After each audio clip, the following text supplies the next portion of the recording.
he's very different from most cartoonists in Australia in that it's almost kind of cinematic realism that you get with Jeff Pryor. There's very little caricature. You can look at this and you can almost see like a frame from a film.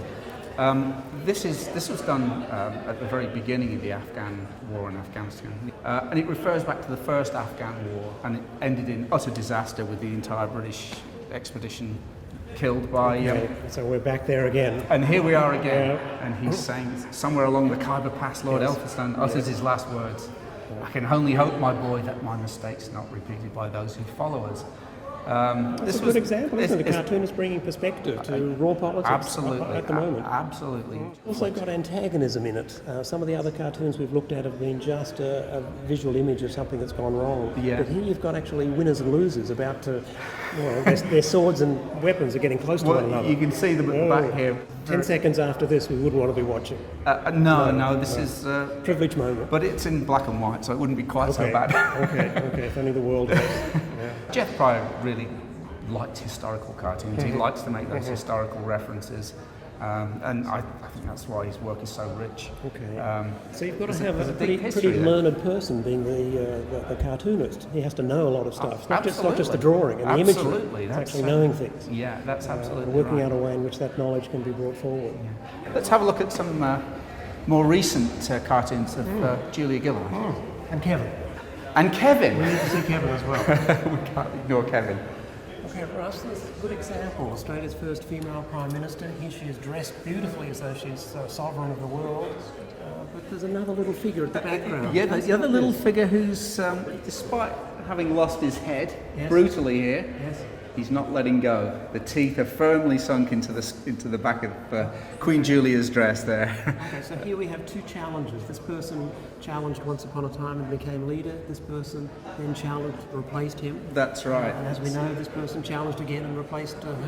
It's been the rather depressing history of the last 4 years, I guess, or 3 years since Rudd was deposed rather brutally. This cartoon has a majesty about Mr. Gillard. Yeah, a lot of cartoonists picked up on this, on the Queen Julia image. David Rowe did a magnificent Queen Julia figure, and that was kind of the dominant image of Julia at that time. Okay.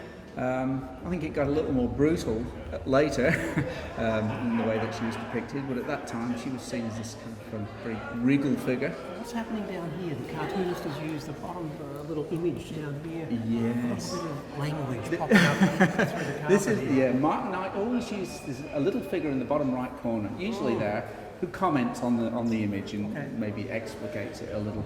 Here, it's the title's Life Goes On. He's saying, and on and on and on.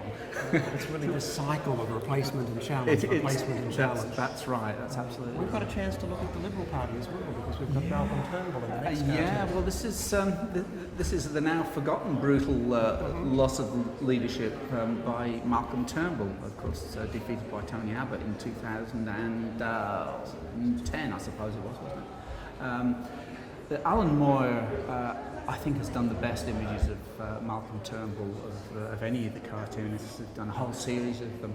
And very often he shows Turnbull surrounded by his advisors, and they're invariably Caesar, Napoleon, and they're of course always him looking back. It's a kind of a beautiful sense of narcissism, of political narcissism. Yeah. Is he looking at himself here? This is Caesar. So the three figures, that's actually nice, isn't it? It's a triangle. It's the three advisors. It's Napoleon, of course. He's Napoleon. He's projected. Napoleon. That's the kind of the narcissism. The statue is himself, because he is himself. Yes. Alan often drew him in this kind of situation with famous figures of history who were basically himself looking back. He also always drew him often drew him with a top hat. Well, that's interesting that the past is clearly identified. It's the future that's gone missing. The last chapter. The last chapter, my brilliant career.